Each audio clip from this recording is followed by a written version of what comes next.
Good evening. In Genoa City, love is never simple, and loyalty is never guaranteed. But when it comes to Nikki Newman, Victor Newman, and Jack Abbott, things don't just get complicated, they explode.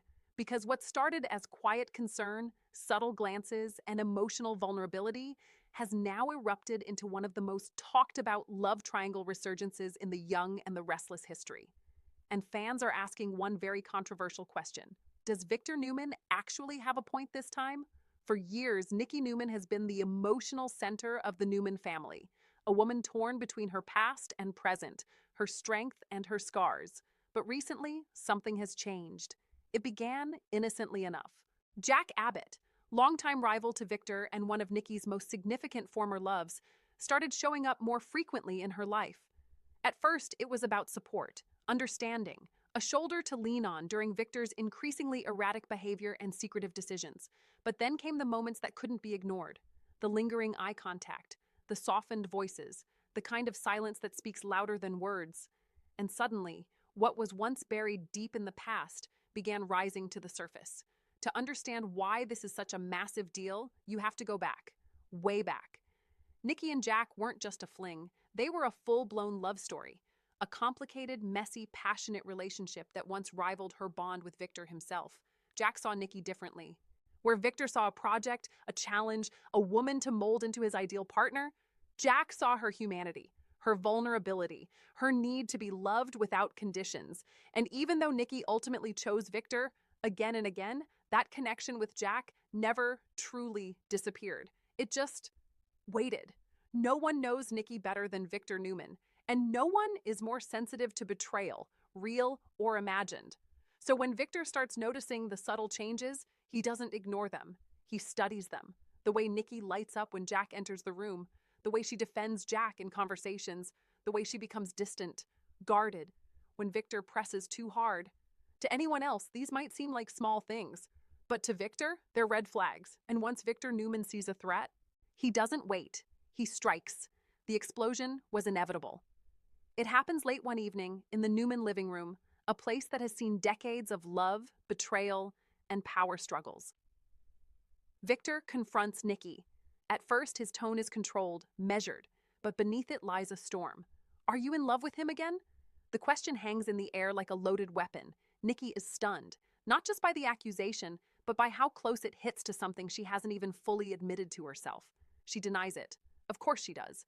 But her hesitation, that split second of uncertainty, Victor sees it. And for him, that's confirmation enough. Meanwhile, Jack Abbott finds himself at the center of a storm he didn't intend to create. Or did he? Jack has always had a complicated relationship with Nikki, and while he may not have actively pursued her this time, he certainly hasn't pulled away. In fact, he's been more present, more attentive, more emotionally available than ever before. And that kind of energy is dangerous, because Nikki is vulnerable. Victor is distant, and Jack is right there, offering exactly what she's been missing. As the storyline unfolds, fans of the young and the restless are passionately debating who's right and who's crossing the line. Some viewers believe Victor is completely justified. Their argument, Nikki is emotionally reconnecting with Jack. Emotional affairs are just as damaging as physical ones. Victor, despite his flaws, has always fought for his marriage. To them, Victor isn't being paranoid, he's being perceptive. And for once, he might actually be the victim. Others strongly disagree. They argue that Nikki's connection with Jack is a symptom, not the problem. Their points.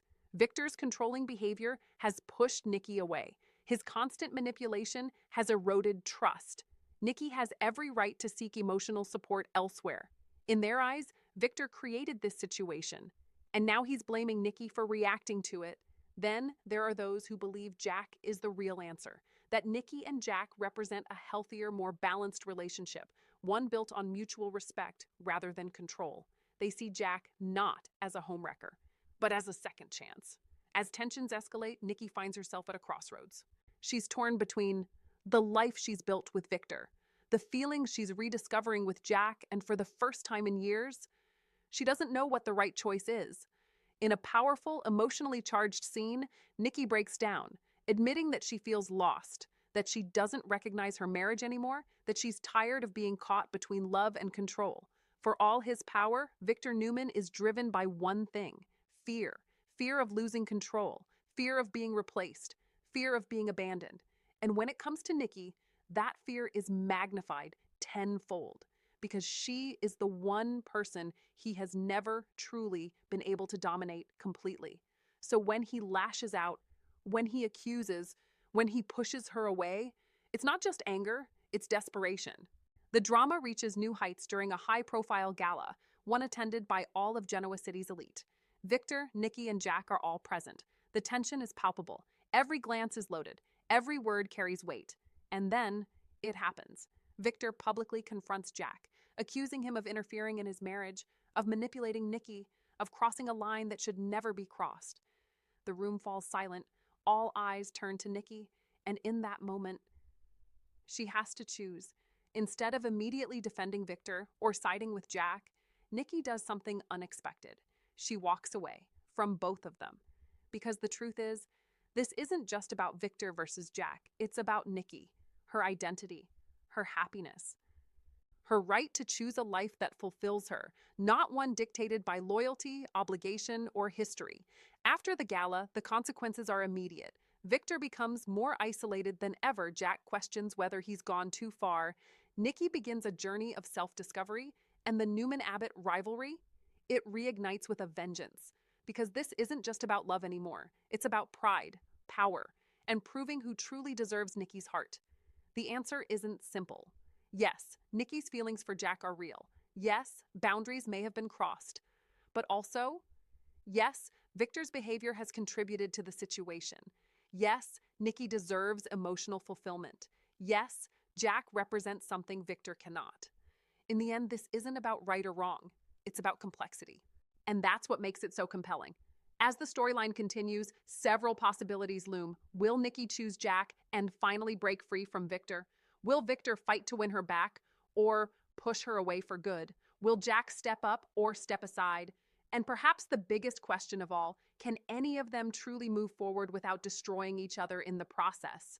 In a show built on drama, betrayal, and unforgettable love stories, this triangle stands out as something truly special because it's not just about who Nikki ends up with, it's about what she learns about herself along the way, and whether love, real, lasting love, can survive in a world where power is everything.